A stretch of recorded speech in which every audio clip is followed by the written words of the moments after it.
ప్రియమైనటువంటి SC ST సోదరులారా, ప్రత్యేకించి ఆంధ్రప్రదేశ్ షెడ్యూల్డ్ కులాల సంక్షేమ సంఘం నాయకులారా, సభ్యులారా, ప్రజలారా, అందరికీ కూడా ఆంధ్రప్రదేశ్ షెడ్యూల్డ్ కులాల సంక్షేమ సంఘం రాష్ట్ర అధ్యక్షుడు నాగిశెట్టి ధర్మయ్య పేరు పేరున జై భీములు తెలియజేస్తూ ఉన్నాడు.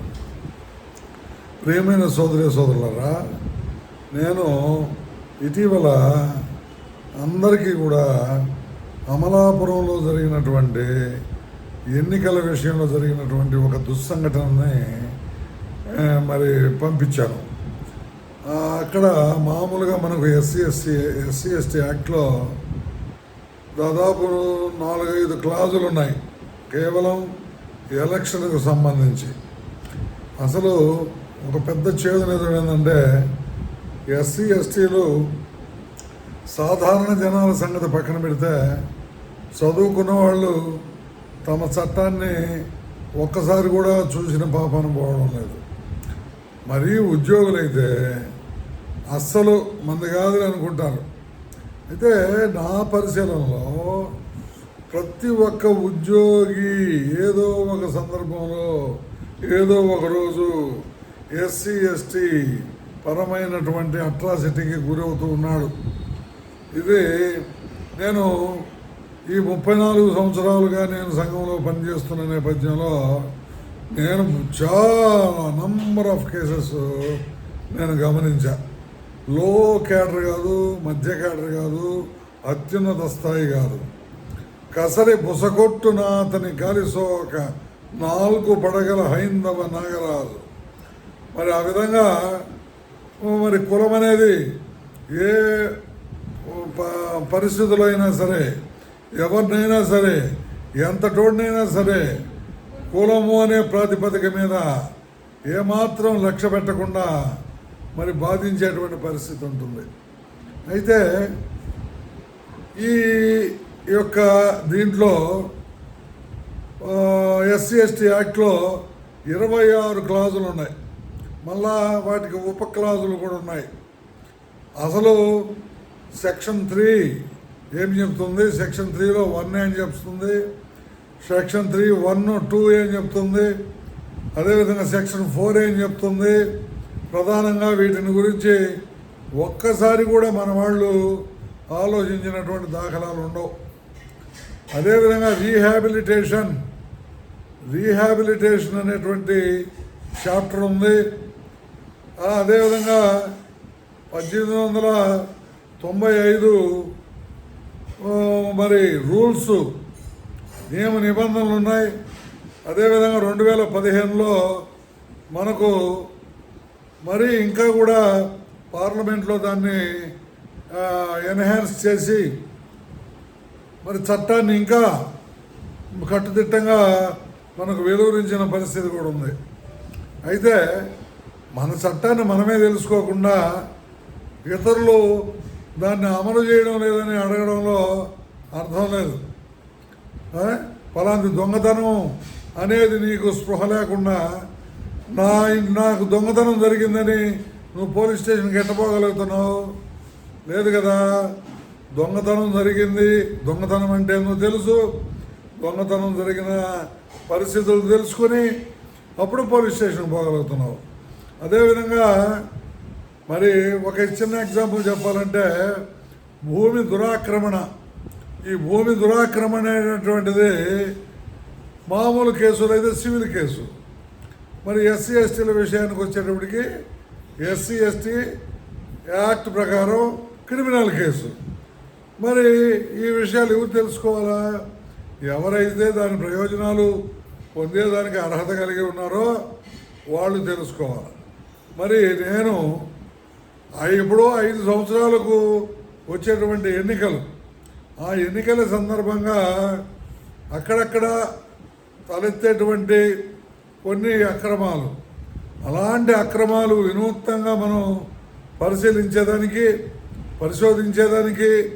చట్టాన్ని పదును పెట్టేదానికి అధికారుల దృష్టిలో మేమున్నాం, మా చట్టం అమలు కాకపోతే అనేదానికి అవకాశము ఉన్నది. అయితే అమలాపురంలో జరిగింది. నేను వెంటనే మరి డాక్టర్ బిఆర్ అంబేద్కర్ కోనసీమ జిల్లా శాఖకు మరి మెసేజ్ కూడా పెట్టాను. ఆ తర్వాత వాళ్ళు పోయి ఏదో పరామర్శించినట్లు చెప్పారే కానీ నాకు ఎలాంటి రిపోర్ట్ కూడా ఆ తర్వాత పంపలేదు. ఎందుకంటే మనల్ని మనం గౌరవించుకోవడంలో చాలా దూరంలో ఉంటాం కాబట్టి ఆ పని జరగలేదు. సరే, ఆ తర్వాత అసలు ఏంది మూలాలేంది, వాస్తవాలేంది, మరి ఎఫ్ఐఆర్ అయిందా లేదా, మరి ఆ విధంగా ప్రెస్లో వచ్చింది. అంతమంది పోలీసు ఫోర్స్ పోయి అక్కడ మరి తీసుకొని రావడం జరిగింది. మళ్ళీ అలాంటి నేపథ్యంలో వాళ్లకు రక్షణ కల్పించి మరి ఎలక్షన్లో ఓట్లు వేయించడం జరిగింది. అలాంటి పరిస్థితుల్లో ఇన్ని సాక్ష్యాధారాలు పెట్టుకొని ఆడ ఎఫ్ఐఆర్ అయిందా లేదా, మరి అలాంటి దోషులకు అంతటి ఆధారాలు ఉండి కూడా మరి శిక్షలు పడకపోతే మరి ఇలాంటి కేసులు సమాజంలో మరలా పునరావృతం అవుతాయి కదా. మరి అది ఒక జిల్లాకే పరిమితం కాదు కదా. ఒరే, బాబాసాహెబ్ డాక్టర్ బిఆర్ అంబేద్కర్ పేరు కలిగినటువంటి కోనసీమ జిల్లాలో జరిగితేనే ఆడ ఏమీ కాలేదు, ఇంక మన జిల్లాలో మనం చేస్తే ఏమవుతుందిరా అనేటువంటి పరిస్థితి వస్తుంది కదా. మరి మన అక్కడ ఉన్నటువంటి హర్షకుమార్ గారు కానీ చాలామంది కూడా అక్కడ మరి పరిశీలించి మాట్లాడడం, వాయిస్ ఇవ్వడం జరిగింది. అయితే చట్టపరంగా చట్టమే, భారత రాజ్యాంగమే శాశ్వత పరిష్కారం. మరి చట్టపరంగా మనకు ఏమి భారత రాజ్యాంగాన్ని మనం అమలు చేయించుకున్నాం అనేది మనం ఆలోచిస్తే, నేను ఆర్టీ యాక్ట్ ప్రకారం రాస్తే అది ఎస్పీ గారికి రాస్తే, వారు డిఎస్పీ గారికి రాస్తే, వారు ఎస్హెచ్ఓ గారికి రాస్తే వారు నాకు పంపించారు ఒక ఫోటో, అందరితో నిలబడి తీసినటువంటి ఫోటో పంపించారు. ఈ విధంగా పోయినాము, మేము రక్షణగా నిలబడ్డాము, మరి అక్కడ ఓట్లు వేయించడం జరిగింది. ఓకే. అదేవిధంగా సబ్ డివిజనల్ మ్యాజిస్ట్రేట్ ఈ యొక్క పదానికి అర్థం లేకుండా చేశారు ఈ మధ్యకాలంలో. సబ్ డివిజనల్ మ్యాజిస్ట్రేట్ అంటే ఆర్డీఓ గారు లేదా సబ్ కలెక్టర్ గారు వారి విధులను, ఆయన జిల్లా విజిలెన్స్ అండ్ మానిటరింగ్ కమిటీలో ప్రముఖ సభ్యుడు కూడా. మరి ఆయనకు ప్రత్యేకమైన పాత్ర ఉంది ఆ మెజిస్టీరియల్ పవర్స్. మరి ఆయన కూడా ఏదో వాళ్ళకి పోలీసు వాళ్ళకి రాశాడు, మరి వాళ్ళందరూ హాజరయ్యేటట్టు చూశాడు, అంతే అయిపోయింది. అవునాయా, అంతలా తప్పు జరిగితే దోషులకు శిక్షలు లేదా అంటే ఇది భిక్ష మడుగనేల కక్షగా సాధించు, నీకు భాగమీయనెవడు రాడు, నిద్రపోవు జనుల నిందించి ఫలమేమి, ఏమి చిత్రమయ్యా భీమతలయ. మరి మీరు పోయేసేసి అక్కడ మేము రక్షణ కల్పించాము, వాళ్ళు ఓట్లు వేశారు, వచ్చారు, ఇచ్చిందినమ్మా వాయనం, పూచుకుంటున్నమ్మా వాయనం. ఎవరు తమాషాలు పడుతున్నారు అందరూ? తమాషాలు ముఖ్యంగా ఎవరు పడుతున్నారంటే ఈ చదువు మీడియా జ్ఞానం ఎక్కువైపోయి, ఉద్యోగంతో ధనం ఎక్కువైపోయి, కులాన్ని పట్టించుకోకుండా, కులపరమైన చట్టాలను పట్టించుకోకుండా మరీ దారుణంగా ఉందండి. మరి ఈరోజు దక్షులెవ్వారులు ఉపేక్ష చేసినది వారల చేతకు కానీ, దక్షులెవ్వారులు ఉపేక్ష చేసినది ఎవరైతే ఆ పరిస్థితిని చక్కదిద్దగలిగినటువంటి వారు ఉన్నారో వాళ్ళు దాన్ని ఉపేక్ష చేస్తే, అలాంటి పరిస్థితి తిరిగి ఈ ఉపేక్ష చేసిన వారికి ఏదో ఒక రోజు దాపురిస్తుంది అని ఈరోజు కాదు, ఎప్పుడో భారతంలో చెప్పారు. అది ఏమనంటే వక్ర భాష చెప్పుకుంటాం మనం, అది బాబునాడు చెప్పిందని. ఎవడు చెప్పినా మనిషి మేధస్సుతో చెప్పింది, అది ఎక్కడికి పోదు. కాబట్టి ఓ నాయకులారా, ఓ సంఘాల పేర్లు పెట్టుకునేటువంటి నాయకులారా, you question mister honourable collector. ఏమయ్యా, నేను ఇక్కడ ఒకప్పుడు ఒక కేసు కట్టించాను సూళ్ళూరుపేటలో. ఒక పొలాన్ని దురాక్రమించినాడు, అడగనాడుకు పోతే ఆ ఆడ మనిషిని పట్టుకొని కొట్టేదానికి పైకి దూకాడు. వాళ్ళ కొడుకు బీటెక్ చదివినటువంటి గ్రాడ్యుయేట్ కాబట్టి సమయానికి ఫోటోలు తీశాడు. పోలీస్ స్టేషన్కి పోయాడు. పోలీసులు ఎఫ్ఐఆర్ కట్టలేదు. మళ్ళీ ఆఖరాకి ఎక్కడెక్కడో తిరిగి ఆఖరాకి మా దృష్టికి తీసుకొచ్చాడు. మేము దిగి మేము ధర్నా నోటీస్ ఇచ్చాం. అంబేద్కర్ గారు చెప్పినారు, ఎవరో పనికిమాలిన వాళ్ళంతా మనకి చెప్పాల్సిన అవసరం లేదు. విశ్వజ్ఞాని అంబేద్కర్ గారు చెప్పారు. కాకపోతే దాన్ని బుద్ధిహీనులమై మనం ఫాలో కావడం లేదు. ధర్నా పిలిపించాం. ధర్నా పిలిపించి పబ్లిసిటీ ఎప్పుడైతే వచ్చిందో డిఎస్పీ గారు instructed SHO Sullurpeta to register police case as per section 3(1) చేశారు. క్లాస్ 4 and 5 చేశారు. చేసేసినా కానీ ఆ రెడ్డి భూస్వామి ఆ పొలాన్ని వదలలేదు. ఆ తర్వాత మేము పోయినాము, ప్రెస్ మీట్ పెట్టినాము. డిఎస్పీ గారు ఏమాత్రం ఆలస్యం చేస్తే కుదరదు అన్నాము. ఆ తర్వాత వెంటనే పబ్లిసిటీ బాగా అందరిలో పబ్లిసిటీకి వచ్చింది. DSP rushed to that area. ఈ కండక్టెడ్ ఎంక్వైరీ. ఎప్పుడైతే డిఎస్పీ గారు దండధరుడు తన నిజ అధికారాన్ని ఉపయోగించి ఎంక్వైరీ జరిపాడో అప్పుడు గుండెలు జారాయి. ఆ అగ్రకుల మరి దాష్టీకానికి పాల్పడినటువంటి ఆ వ్యక్తికి. అప్పుడు వెంటనే పైరు వేసేసి ఉన్నాడు. 2.5 ఎకరా పైరు వేసేసి ఉంటే 2.5 ఎకరా వదిలేసేసి డిఎస్పీ గారికి సమాచారం. ఎందుకంటే ఆయన కోటీశ్వరుడు కదా. నేను పొలం వదిలేశాను, ఆయనకి దీంతో నాకు సంబంధం. మరి డిఎస్పీ గారు నారాయణ రెడ్డి గారు ఇప్పుడు తెలంగాణలో పనిచేస్తూ ఉన్నారు ఎస్పీగా. మరి ఆయన పిలిపించారు మమ్మల్ని. అయ్యా, ఆ పొలం వదిలేశారు కదా, ఇంక కేసు దాన్ని సార్ ఎంతోమంది బలిదానాలతో ఆ రోజు కారంచేడు కావచ్చు, చుండూరు కావచ్చు, పాదిరికుప్పం, నీరుకొండ, ఎన్ని అనుభవాలతో మరి పద్మారావు గారు, బొత్స తారకం గారు, రామ్విలాస్ పాస్వాన్ గారు, పార్లమెంట్లో శతాధిక ఎంపీలు ఎంతోమంది కూర్చుంటే అయినటువంటి చట్టం ఇది. అంతేకాకుండా ఈ పోరాటాలే కాకుండా ఈ మధ్యన మళ్ళా దాన్ని నీరు గారిస్తే దేశవ్యాప్తంగా పోరాటాలు జరిగి దాదాపు 12-13 మంది చచ్చిపోతే మళ్ళా పార్లమెంట్లో బిల్లు పెట్టి తెచ్చుకొని 2015లో అమెండ్మెంట్స్తో వచ్చిన చట్టం ఇది. అంటే అప్పటికి అమెండ్మెంట్స్ జరగలేదులే. ఆ ముందుదే ఆ ప్రస్తావాన్నే నేను చెప్పడం జరిగింది. మరి పార్లమెంట్లో జరిగినటువంటిది. మరి అలాంటి చట్టాన్ని మేము నీరు గార్చుకునేదానికి సిద్ధంగా లేము. ఇప్పుడు ఒక దొంగ ఉన్నాడు, ఒక దొంగతనం చేస్తాడు. దొంగతనం చేసిన తర్వాత పోలీసులకు పట్టుబడతాడు. పోలీసులకు పట్టుబడిన తర్వాత పోయేసేసి ఆ యొక్క వస్తువులు తీసుకుంటారు, రికవరీ అయిపోతాయి. అట్టని చెప్పి ఆ దొంగని హాయిగా, నాయనా నువ్వు దొంగతనం చేసావు, ఆ చేసిన వస్తువులు మాకు మళ్ళీ వచ్చేసినాయి, హ్యాపీగా నువ్వు పోయేసేసి నువ్వు పాటికి నువ్వు దొంగతనం చేసుకోరా అని చెప్తామా? అరెస్ట్ చేయడంలా, శిక్షలు పడడంలా. మరి why not in case of SC/STs అని అడగడం జరిగింది. దెబ్బతో కూడా డిఎస్పీ గారు చేతులెత్తేసినారు. ఆ తర్వాత ఒక పెద్ద పత్రికా యజమాని నన్ను పిలిపించాడు. నన్ను పిలిపిస్తే నేను ఒకటే చెప్పాను, సార్ మేము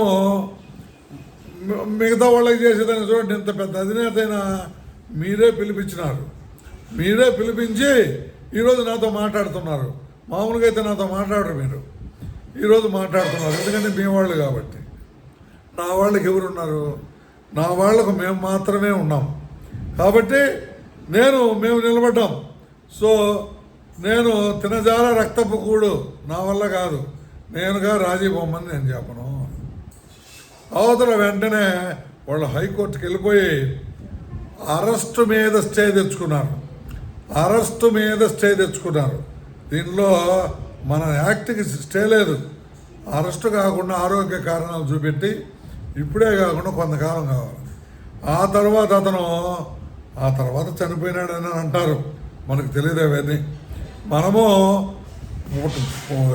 ఏ విధంగా అయితే చీమ నా పుట్టలో ఏలు పెడితే నేను కుట్టనా అన్నది, చీమకు కూడా ఉన్న జ్ఞానం. చీమకున్న జ్ఞానం కూడా మన జాతి జనులకు లేని దానికి నేను నిజంగా సిగ్గుపడుతూ ఉన్నాను. ఈ సంఘ రాష్ట్ర అధ్యక్షుడిగా నేను సిగ్గుపడుతూ ఉన్నాను. నేను తెప్పించినటువంటి ఆ ఆర్టీ యాక్ట్ ప్రకారం వచ్చినటువంటి కాగితాలని అయ్యలారా వాటిని నేను నీట్గా ఫోటోలు తీసి ఈ రాష్ట్రంలో ఉండే ఎస్సీ ఎస్టీలందరికీ అన్ని గ్రూపుల్లో పంపా. నా బాధ ఏంటంటే ఎంతసేపు పుట్టినరోజు అబ్బా జన్మదిన శుభాకాంక్షలు ఒక 50 పెడుతున్నారు గ్రూపుల్లో. చచ్చిపోయిన రోజు ఆర్ఐపి ఆర్ఐపి ఆర్ఐపి పెడతా ఉన్నారు. ఏదో పిల్లకాయలు పరీక్షలు పాస్ అయ్యారు బిడ్డలు, మంచిది. వాళ్ళకి ఏదో గిఫ్ట్లు ఇస్తున్నారు, మంచిది. గిఫ్ట్లు ఇచ్చి బ్యానర్ పెట్టి ఫోటోలు పెట్టి మంచిది, సంతోషం. అది మనం చేయాల్సిన పనిలో ఒక 5% మాత్రమే. 95% చాలా ఉన్నాయి. రోస్టర్స్ వెరిఫై చేసాము ఈ మధ్య. మనకు కాలం సమీపించింది, బ్యాక్లాగ్ చూడమన్నారు. ఆగస్టు లోపల చూసి బ్యాక్లాగ్ ఏదో నుండి ఫిలప్ చేయించుకోవాలా. ఈ మధ్య నేను ఎస్టీ కార్పొరేషన్లో బ్యాక్లాగ్ చూస్తే ఒక ఎస్సీ ఒక ఎస్టీ మైనస్ ఉంది. పోస్టర్లో చూస్తే అక్కడ కూడా ఒక ఎస్సీ ఒక ఎస్టీ మైనస్ ఉంది. నేషనల్ కమిషన్ కలిసి రిపోర్ట్ చేసుకున్న ఎంక్వైరీలు జరుగుతూ ఉన్నాయి. ఇవన్నీ కూడా పెట్టా. ఒక్కరు కూడా ఏం సార్ మంచి పని చేశారు, ఇదిగో ఈ విధంగా నేషనల్ కమిషన్ పెట్టినట్టున్నారు, అది ఏమైందని విచారించేవాడు ఒక్కడు లేడు. ఒక్కరికి కూడా సామాజికంగా స్పృహ లేదు, బాధ్యత లేదు. ఆ తర్వాత ఇప్పుడు ఇది పెట్టా, అమలాపురం పెట్టా. ఏం సార్ అంటే ఓట్ల విషయంలో కూడా ఎస్సీ ఎస్టీ యాక్ట్ ఉందా? మరి ఏంది సార్, ఏమైంది పరిస్థితి, మేమేమైనా చేయాలన్నా? ఒక్కరికి కూడా బాధ్యత లేదు. ఆఖరాకి నేను మా యొక్క అమలాపురం డాక్టర్ బిఆర్ అంబేద్కర్ కోనసీమ జిల్లా గ్రూపులో కూడా పెట్టా. ఆ గ్రూపులో పెడితే ఒక సోదరుడు మాత్రం థమ్సప్ పెట్టాడు, థమ్సప్ దండమో గుర్తు పెట్టాడు, అంతేగాని ఒరే ఇంత మంచి సబ్జెక్ట్ ఉంది, దాన్ని ఒకసారి చదవదాము, చదివి దాని మీదట వీలైతే మనం ఒక చర్చించుకుందాం. ఏం లేదు, స్పృహ లేదు. ఒక మహానుభావుడు ఉన్నాడు మాకు, ఒక మహానేత. ఆయన ఎంతసేపు రెసిడెన్షియల్ స్కూల్స్ గురించి పెడుతుంటాడు దాంట్లో.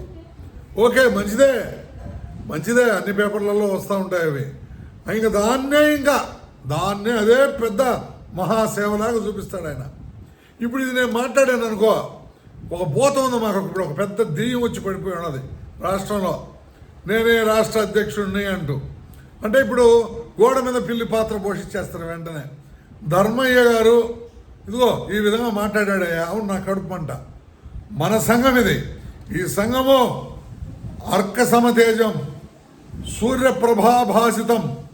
సూర్యుడు ఏ విధంగా ఇది భగ మండుతూ వెలుగునిచ్చి ఈ యొక్క ప్రపంచాన్ని మరి రక్షిస్తున్నాడో, అదేవిధంగా ఈ సంఘము అదేవిధంగా దేదీప్యమానంగా వెలుగుతూ ఎస్సీలకు ఎస్టీలకు, ఈ సామాజికంగా పీడితులకు తాడితులకు మహిళలకు రక్షణ ఇవ్వాల్సిన సంఘం. ఎంతసేపు ఏమి స్ట్రోక్ చేసుకుందామా అనేటువంటి సంఘం కాదు ఇది. అర్థమవుతుందా? మహామహులు నాయకత్వం. ఇప్పుడు ప్రతి ఒక్కడు ఏమైపోయినాడు, ప్రతి జిల్లాలో చాలా జిల్లాల్లో ధర్మయ్య సబ్స్క్రిప్షన్ అన్నాడు. ఎస్, బైలా ప్రకారం మినిమం 500, ఎప్పుడో 1977 లెక్క. ఇప్పుడు అదే కోనసీమ జిల్లాలో 3500 మంది మెంబర్షిప్ చేర్పించామన్నారు. ఇంతవరకు లిస్టు రాలేదు, ఇంతవరకు దాని తాలూకు సబ్స్క్రిప్షన్స్ మాకు రాలేదు. కోనసీమ జిల్లాలో ఆ మాట చెప్పినారు. ఇంక నేను తెగింపుతో ఇవన్నీ చెప్తా ఉన్నా. ఎంతసేపు వాళ్ళకి వాళ్ళే కార్యక్రమాలు అవి ఇవి అనుకుంటా. ఎందువల్ల ఇప్పుడు ఆ భూతం దెయ్యం వచ్చేసి ఉంది. ఈయన కాదంటే మేము కాదు, అది ఆయన మా నాయకుడు అంటాడు రేపు. అంటే ఇక్కడ నీతి నియమము పద్ధతి విధి విధానము అసలు అంబేద్కరే లేడు మైండ్లో. బాబాసాహెబ్ అంబేద్కర్ ఉంటే చెన్నాకోల చెల్లు అన్నట్టు వీపు మీద వాతబడినట్టుగా మనిషి స్పృహలోకి వస్తాడు. బాబాసాహెబ్ అంబేద్కర్ గారు లేడండి. దయచేసి బాబాసాహెబ్ అంబేద్కర్ గారిని బుర్రలేకి తెచ్చుకోండి. ఎవడైతే ఏమండి, సత్యాన్ని సత్యంగా విశ్వసించండి. ఏమి ఈ పని చేసేదానికి కూడా చేత కదా మనక. సత్యాన్ని సత్యంగా విశ్వసించలేమా? మరి దారుణంగా ఉంది ఇది పరిస్థితి. ఆ అమలాపురంలో ఎస్సీ ఎస్టీ యాక్ట్ ప్రకారం ఎంక్వైరీలు జరగలేదా?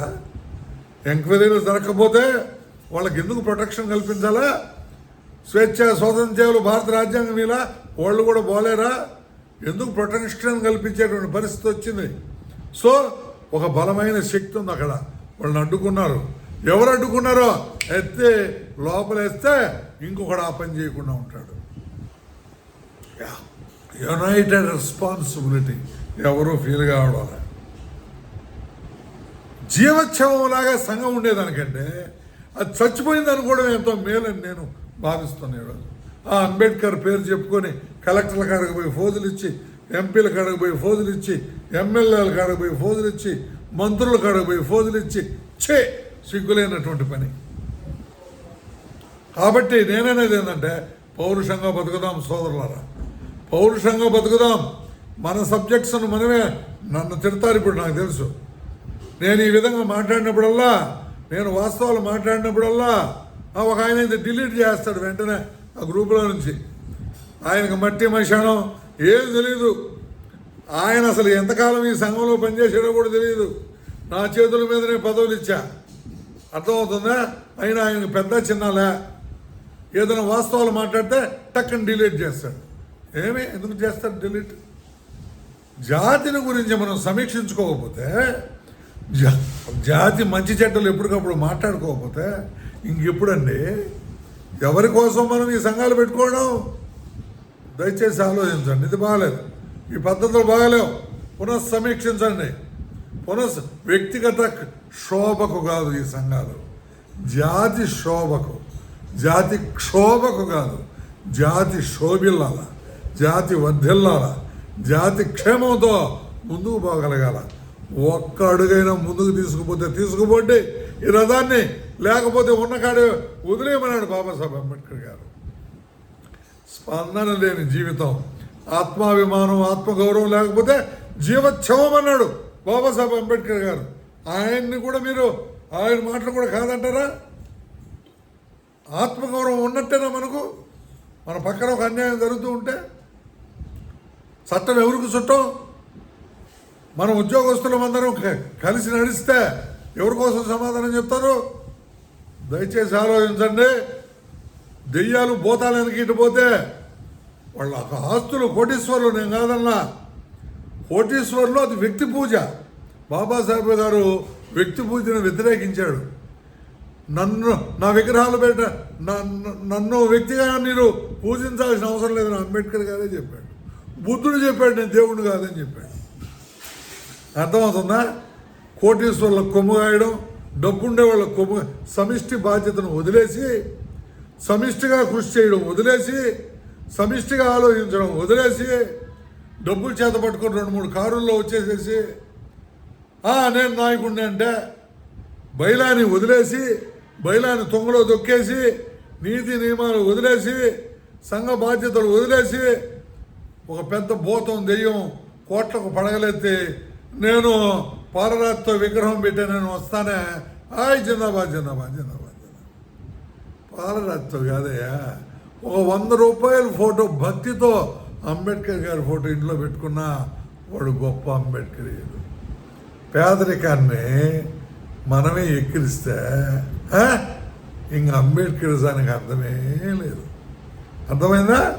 నువ్వు పాలరాతితో నీకాడు ఉంటే పంచపక్ష పరమాణాలు తినొచ్చు, కానీ నేను తిన్న పూనూకల సంగటి, ఆ పచ్చి పులుసు, ఆ చింత చిగురు పచ్చడి, ఆ చింతపండు పచ్చడి, పచ్చిమిరకాయల పచ్చడి తక్కువేం కాదు. నాకు లభించింది అంబేద్కర్ గారి పుణ్యాన, అది చాలా గొప్ప. కాబట్టి నీ పంచపక్ష పరమాణాలు, నీకాడ 10 మంది ఎంపీలు నీ ఇంట్లో ఉండొచ్చు, అది కాదు ఆత్మాభిమానం. ఒక మనిషి అంబేద్కర్ నీడలో బతికేటువంటి ఒక మనిషి ఆత్మాభిమానాన్ని, ఆత్మగౌరవాన్ని నువ్వు చంపుతున్నావంటే నువ్వేం అంబేద్కరీయుడివి? నీలో అంబేద్కరీయమైనటువంటి విలువలు ఏమున్నట్టు? నిన్ను సంఘస్థుడుగా గుర్తించేటువంటి వాళ్ళందరూ ఎలాంటి వాళ్ళు? అసలు ప్రశ్న అంబేద్కర్ అంటేనే ప్రశ్న. నిన్ను ప్రశ్నించకుండానే ఒక రాష్ట్ర నాయకుడిగా మరి చెప్తున్నారు, పేపర్లలో వేస్తున్నారంటే ఈ నాయకులందరూ, ఈ ఎస్సీ నాయకులందరూ, ఈ ఎస్సీ ఉద్యోగులందరూ, వీళ్ళందరూ ఎట్లాంటి పరిస్థితి? అలాంటి వాడిని చూపించుకొని గోడ మీద పిల్లుల్లాగా నేను సంఘ అధ్యక్షుడిగా నేను రుజుమార్గంలోనే ప్రయాణిస్తాను, పని చేస్తాను, పని చేస్తూనే మాట్లాడతాను, పని చేస్తేనే పనే నాకు ఆహారం, పని చేస్తూనే మాట్లాడతాను, పని చేస్తానే చచ్చిపోతాను, పని చేస్తేనే ఈ సంఘంలో ఉంటాను, పని చేయని రోజు సంఘాన్ని నుంచి వైదొలిగిపోతాను. ఇది నా యొక్క విద్యుక్త ధర్మం, నాకు అంబేద్కర్ ఇచ్చినటువంటి ఆదేశం. కాబట్టి సోదరులారా, ఊరికి ఇట్లా చూసి ఇట్లా వదిలేయకుండా స్పందించండి. జై భీమ్, జై భారత్.